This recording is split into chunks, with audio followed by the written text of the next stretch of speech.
जीवन बगिया ऐसी उलझी, फूल उगे कम कांटे ज्यादा, सिमटा जीवन डूबी सांसें।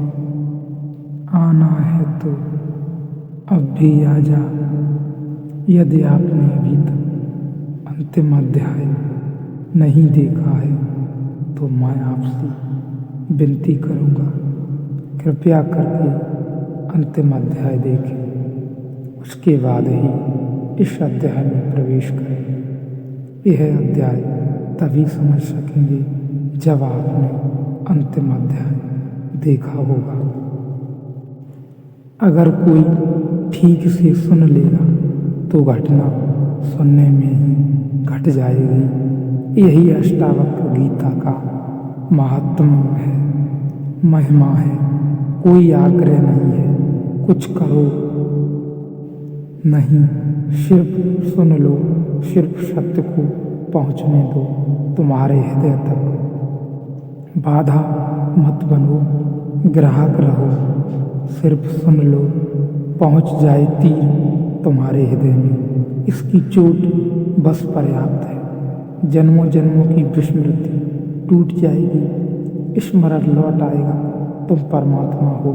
इसलिए वे कहते हैं अभी और यहीं, अब तुम तरकीबें मत खोजो। तुम कहते हो शायद यह विधि होगी, उपाय होगा कि लोगों की त्वरा बढ़े, तीव्रता बढ़े। स्वामी योग चिन्मय ने पूछा है, चिन्मय की बुद्धि में चेष्टा, प्रयास, तप जरूरत से ज़्यादा है। साधारण योगी की जो पकड़ होती है वैसी ही पकड़ है। ये अष्टावक्र की वचन साधारण योगी के लिए नहीं है। असाधारण प्रज्ञावान जो सुनकर ही जाग जाए, चिन्मय थोड़े ही हटे योगी हैं। काफ़ी पिटाई हो तो थोड़े बहुत चलेंगे। कोड़े को देखकर, उसकी छाया को देखकर नहीं चल सकते। हंसना मत चिन्मय, क्योंकि चिन्मय जैसे ही अधिक लोग हैं। हंसकर तुम यह मत सोचना कि तुमने हंस लिया तो चिन्मय से भिन्न हो, कि देखो तुम तो हंसे। चिन्मय ने कम से कम हिम्मत करके पूछा, तुमने पूछा न ही, बस इतना ही फर्क है। तुम भी वही, यह अष्टावक्र की गीता पूरी हो जाएगी। और अगर तुम परमात्मा न हो गए तो समझ लेना कि वही हो, कोई फर्क नहीं है। अगर इस सुनने में तुम जागे और जाओ और परमात्मा हो जाओ तो ही ओड़े की छाया ने काम किया। सदा से खोजियों का यह अवलोकन रहा है कि परमात्मा उपलब्धि अत्यंत दुखद साध्य घटना है। खोजी शुरू से ही भ्रांत है। खोजी का अर्थ ही है कि मान लिया कि परमात्मा को खोजना है, कि परमात्मा को खो दिया है।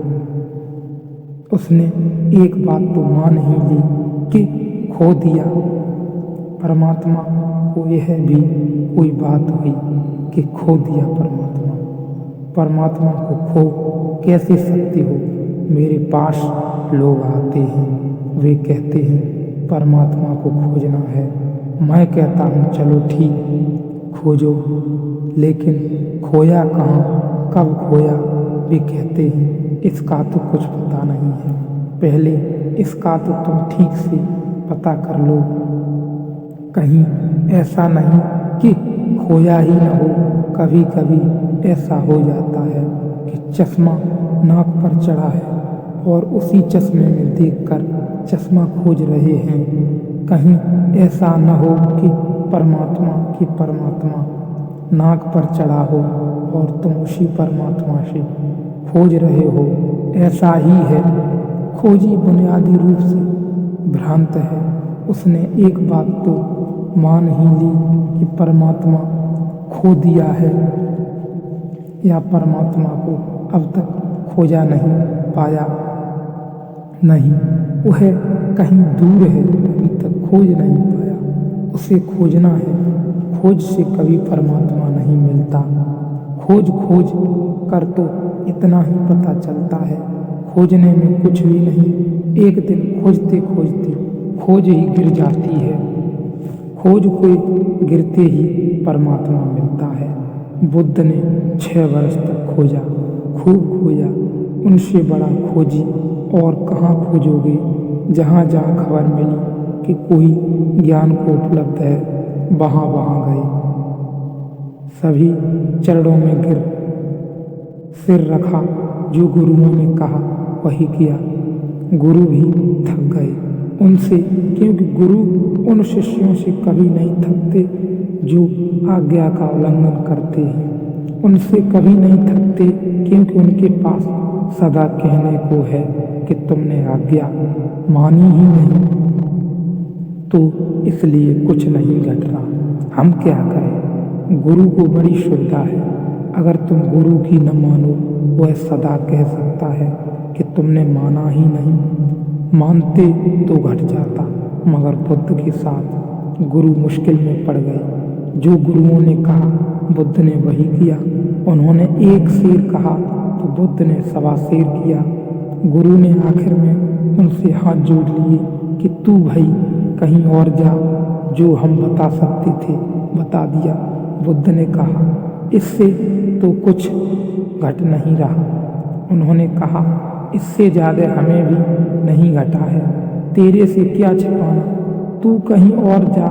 इतने प्रामाणिक व्यक्ति के मामले गुरु भी धोखा न दे पाए। सब तरफ खोज कर बुद्ध ने आखिर में पाया कि नहीं, खोजने से मिलता ही नहीं। संसार तो व्यर्थ था ही, अध्यात्म भी व्यर्थ होगा, भोग तो व्यर्थ हो ही चुका था। जिस दिन महल छोड़ा उस दिन व्यर्थ हो चुका था, इसलिए छोड़ा। योग भी व्यर्थ हुआ, न भोग में कुछ है न योग में कुछ है। अब क्या करें, अब तो करने को ही कुछ न बचा। अब तो कर्ता होने के लिए कोई सुविधा न रही। इस सूत्र को ठीक से समझना।